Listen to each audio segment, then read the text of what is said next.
Hai semua, Afiq Aiman di sini. Hari ini aku nak share mengenai apa itu fungsi IAFM pada Proton. Okey, jom kita saksikan.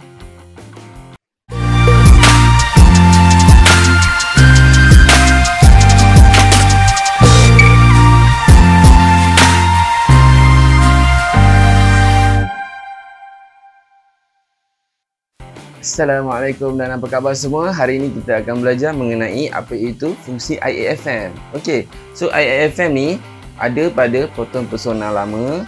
Okey, so Saga FLX pun pakai IAFM juga. So kalau kita tengok kat sini, fungsi IAFM tu kalau kita tengok dekat graf yang aku letak kat sini, so fungsi IAFM tu dia nak hilangkan dip. Kalau korang tengok antara 2500 hingga 3000 RPM tu, dia punya dip tu bila pakai Kempo yang original dia tanpa IAFM, dia dip dekat situ. So masalah yang berlaku adalah bila nak naik bukit dan bila nak memotong. So maksudnya kalau kita tak hilangkan dip tu, maksudnya kita punya torque rendah lah.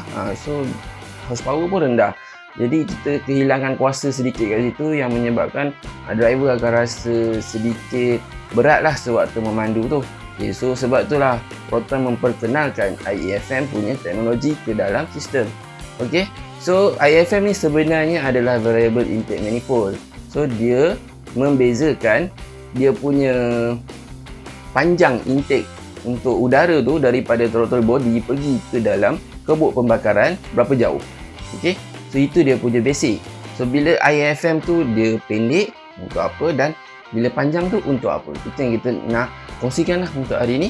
Okey, so kalau kita tengok kat sini, okey, ini adalah air filter. So dia masuk udara bersih masuk daripada air filter dan melalui throttle body.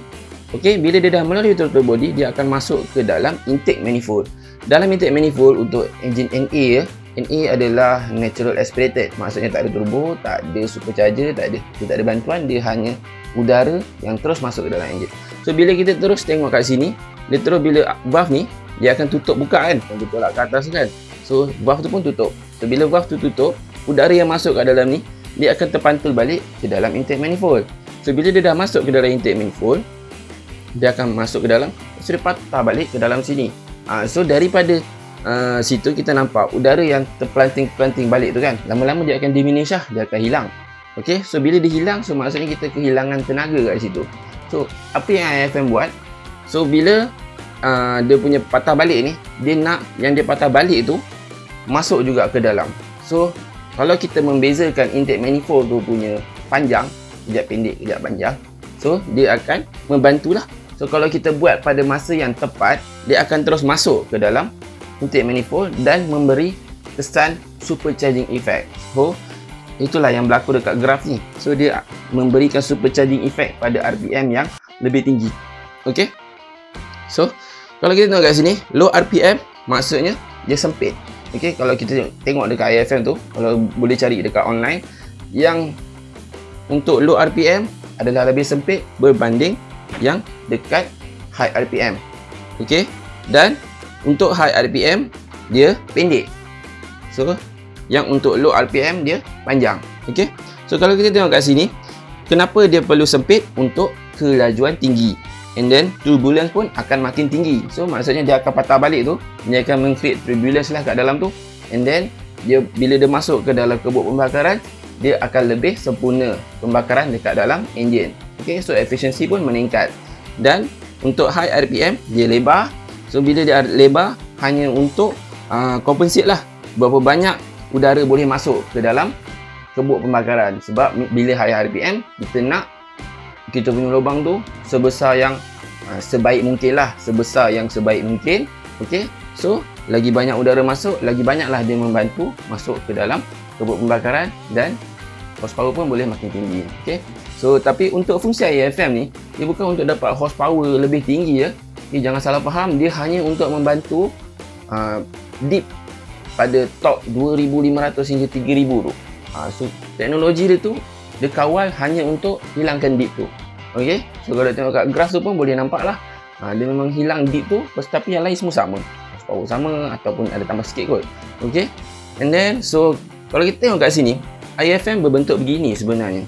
Okey, dia masuk, kalau udara sejuk udara masuk dia sejuk, dia masuk, Lepas tu dia jumpa butterfly. Ini yang butterfly yang korang selalu bunyi ketak-ketak-ketak tu bila dah lama kan. So dia masuk sini. Lepas tu bila dia tengok ni tutup, dia akan masuk ke yang lebih panjang dan lebih halus. So bila tengok kat sini, dia lebih halus berbanding yang bila dia masuk apabila high speed. So dia masuk kat sini and then barulah dia jumpa kebuk pembakaran. Okey. Tapi bila high RPM, dia detect je high RPM, yang RPM sepatutnya lah, tak semestinya RPM. Okey. So dia secara generalnya dia high RPM lah. Okey. So dia masuk and then dia terus masuk ke dalam kebuk pembakaran tanpa melalui rana yang lebih panjang. Okey, dah faham kat situ Okey. So maksudnya bila dia pindahkan RPM, bila dia pindahkan intake manifold tu, sama kesannya dengan supercharging effect, tapi taklah sepower supercharge punya mesin. Okey. So dia akan membantu mentransferkan kita punya supercharge effect tu ke kanan lagi. Okey. So dengan itu hilanglah dia punya dip tadi tu, and then orang nak memotong pun lebih mudah. Okey. Alright, itu saja untuk video hari ini. Kalau video ini berguna untuk korang ataupun untuk kawan-kawan, bolehlah share video ni dan bagilah komen kat bawah jika tak faham. Alright, itu saja. Assalamualaikum. Bye.